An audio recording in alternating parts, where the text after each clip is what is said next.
It was around 9:45 p.m. Loud, heavy winds blowing hard, as if it could rip trees from the ground like a bored child with paper. A snowstorm had hit the small, hazy town that is located in the country of England, probably the biggest one they had in years. Aiden Mills was walking home after the long, dreadful day at his underpaying job. He was a handsome man, probably in his mid-20s.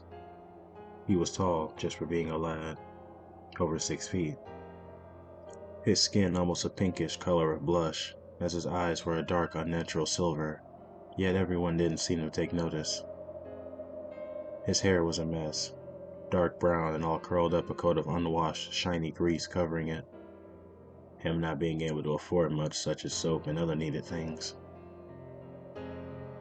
Aiden wasn't much of a man, more like one of those average, overly happy-looking people you'd see in those old cheesy movies or cartoons. The only problem with him is that he wasn't happy at all. He had been suffering from extreme anxiety and depression most of his life. From multiple events that happened, his mother committing suicide after she didn't want to keep Aiden at birth, the town folks shunning her for that choice, most of the people being Christian or Catholic. His father left and abandoned Aiden for another family when he had found him doing unknown kinds of drugs and other distinct herbs. He did it as a stress reliever, yet his father wouldn't put up with it, so he left Aiden when he was only 15. Dark circles were around his dull silver eyes from the lack of sleep he gets. He seemed so unhealthy that his ribcage was easy to see from not eating on many auctions in the week. When he walks into this small town for work, it's like everyone knows everyone, being almost a small village with a few shops and restaurants. Aiden was the odd one of the 200 or more others. The way he'd act or just run the way he hardly comes out of his old rundown house. When he'd go out to work, townsfolk would always ask how he is, or if he needed anything. Him being, well, trying to be a polite person, would quickly reply with a simple yes, or just a nod.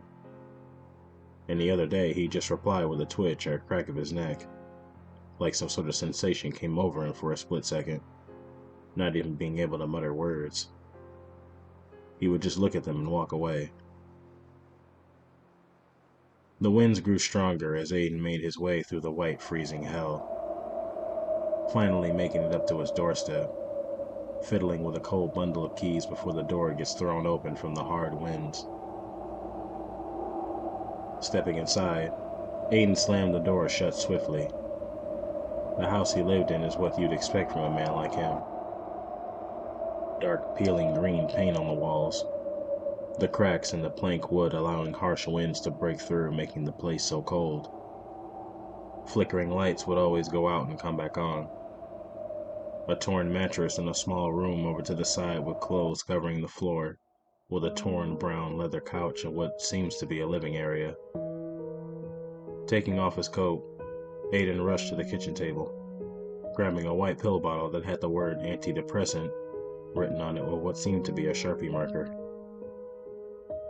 Opening the bottle with his shivering hands, he allowed the white gritted cap to fall on the floor as he tips the pills out from the bottle onto his hand, popping 3 into his mouth and swallowing, not bothering to drink it down with water. The sound of him coughing mixed with the winter winds echoed through the house, giving him goosebumps. Aiden slips his light jacket off with his black and silver striped scarf, walking to his bedroom, flopping himself down onto the creaky torn mattress inside. When he turned his head to the bedside desk, there was a small framed picture of his father and mother. Breaking into tears, Aiden took the picture and threw it at the wall, glass of frame shattering all over the wooden floor. Stuffing his face into the pillow, he began to cry himself to sleep before everything went black. He soon woke hearing intense banging on the front door of the house. It was dark outside still. Aiden, not bothering looking at the time, he got up and stumbled over to the door, mumbling, Yeah, I'm coming. Gripping the cold, rusty bronze handle, he creaks the door open, a heavy gust of wind and snow blowing in, forcing the door wide open on its own. When Aiden looked, he saw a young girl, in her early 20s from the looks of it. She was shivering, her fingers a dark purple, and her skin a pale frozen white. All she had on was snow-covered jeans and a sweater. She had to hold onto the side of the doorway to keep herself standing. All she could mutter was a weak, "Help," before collapsing onto the floor with a loud thud. With his quick thinking, Aiden picked the girl up off the cold, frozen ground and brought her inside. Taking her to his bedroom, he put her down onto his bed and quickly covered her up in ripped but warm wool blankets. Aiden was able to get a closer look at the sleeping beauty. She had dark chocolate brown hair that flows down past her hips and a small, agile body. Her cheeks a dark red from the cold. Soon time passes, the young girl opening her sapphire eyes that shine from the only dimly lit gasoline-powered hurricane lamp that was beside her. She looks around before sitting up, confused at where she might be. Not remembering much, she got up, her limbs feeling stiff and weak like she hadn't moved in decades. Noticing a note on the bedside table, written in messy handwriting, she grabs it and it reads, "Meet me out in the kitchen," the note says. With a small sigh, that's exactly what she does. Taking small steps on the cold, creaky floor, she makes her way out of the room to the kitchen. There was Aiden, rocking in his seat, fiddling with a small white bottle supposedly for pills. Aiden then notices the confused and shocked girl in front of him. "Oh, hello," he quickly says. The girl looked bug-eyed at Aiden before speaking quietly. Where am I?" she asks, with a pathetic stutter, glancing at the tall lad, then behind him at the overflowing sink of dishes and messy countertop of pill bottles and other objects. "You were at my doorstep caught in that horrid storm. I did my best to help. I surely hope you don't mind," he explains like he had practiced what to say. Out of habit, Aiden placed his hand on the back of his neck with an awkward look to him. The girl sighs as a moment went by, feeling like forever for the both of them. Then the girl broke it with, "My name is Joe," and Aiden staying quiet, being caught off guard. Soon she repeated herself from Aiden just being quiet, as he shook his head and then replied, "Oh, name's Aiden," he said, putting a hand out to her. "It's a pleasure to meet you," he says, as she shook his hand lightly. "Likewise," she replaced with a small smile. Out of both their surprise, they began to talk, Aiden making some tea for the both of them. It has been a while since he had ever socialized with someone like this before, and it made him feel good. He felt just calm, like all his worries had just vanished. A week passes, and just like that, their relationship is set off. Surprisingly, Jill seemed happy with Aiden, and same goes to him. Aiden's depression and anxiety had almost went away, Jill being there when he needs someone most, which helps him a lot. A couple months pass, and they were still together. The month being August, now they would just sit outside and relax with one another. And everyone noticed how Aiden seemed more lively now. Jill had helped Aiden get a better job, so now he's getting enough of them both. Soon a year passes, and Jill has finally moved in with Aiden. and they are planning on buying a new house than the old run-down cabin they're in. Everything was still going good for Aiden, like some dream had came true after all.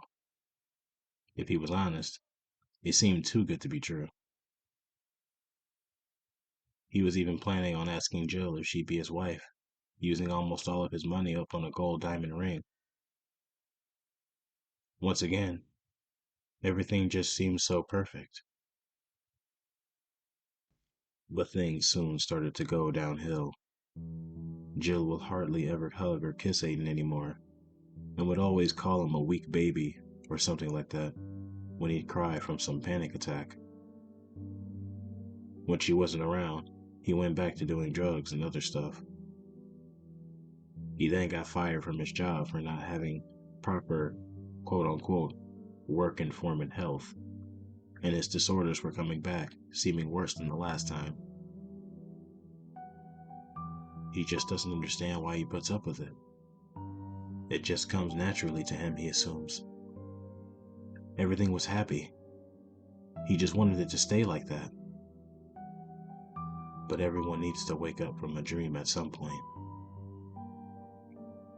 He was still determined to ask Jill to be his wonderful wife, putting all this bad stuff that has been happening aside. He repeats the same things in his mind, these positive lies, as he waited and waited for Jill to return home from wherever she had gone to. Looking at the time, he noticed that she was late out. Where was she? Shouldn't she have been home by now? He tries not to think about it, and with a small, sad sigh, he went to bed, expecting to wake up in the morning to see Jill in bed beside him. But that wasn't the case. Aiden woke up by what sounds like Jill and some other male laughing in the living room. He slowly got up and went out to see what was happening, and stopped dead in his tracks to see Jill, the love of his life, kissing one of the wealthier men in town. Jill, not realizing Aiden was home from being fired from work, gasped and got up quickly. "Aiden? I didn't think you'd be home," Jill squeals out. Aiden was just shocked by all of this. Jill was wearing a fancy blue dress to match her eyes, with gems and jewels dawning on her. This wealthier man obviously treating and spoiling Jill. "Get out of my house," Aiden mumbles, holding the tears back that were swelling up in his eyes. Jill walked over and gently gave him a kiss of pity, just to be slapped across the face by Aiden, and him throwing the wedding ring that he was going to give Jill into her face. She held her cheek before she walked to her new lover. The man then kissed Jill, and they walked out of the house, closing the door behind them. Aiden couldn't handle it anymore. His chest hurts as a sinking feeling just surrounds him as thoughts and feelings of depression and anxiety flood his mind. His cries feeling completely heartbroken of what just happened, and that's what sent him over the edge. He ran to the back, his breathing shaking heavily, his hands feeling cold as he grabbed a long bundle of rope. Going back inside, he went into his room, not even wanting to make a sound anymore. Not one peep. He took a chair and stood on it as he tried the rope up and around his neck. Everything just felt slow, like the entire world had just stopped for a minute. Aiden heard his own neck, back, and break snap when he fell off the chair. This breathless feeling swelled over him as his burning feeling of sadness and rage came over his dying body there and then. 2 months passed, everyone wanting to forget about what happened to the 2 months prior. The whole town seemed different after what had happened. Yet no one understood what happened with Jill. The authorities had went into her house after no one seeing her for quite some time, and what they found was shocking. "You lied to me." Painted messily in dark, dry crimson blood, with Jill's pocky propped up. Her eyes completely torn out. Her neck slit open. A clean slit glowing down from her chest to her pelvis, with organs clearly ripped out and all over the floor. It was absolutely sickening. To this day, everyone still wants to forget about those incidents, just classifying it as some kind of legend or horror story. But those people still know the truth. And that truth will always haunt them for the rest of their lives.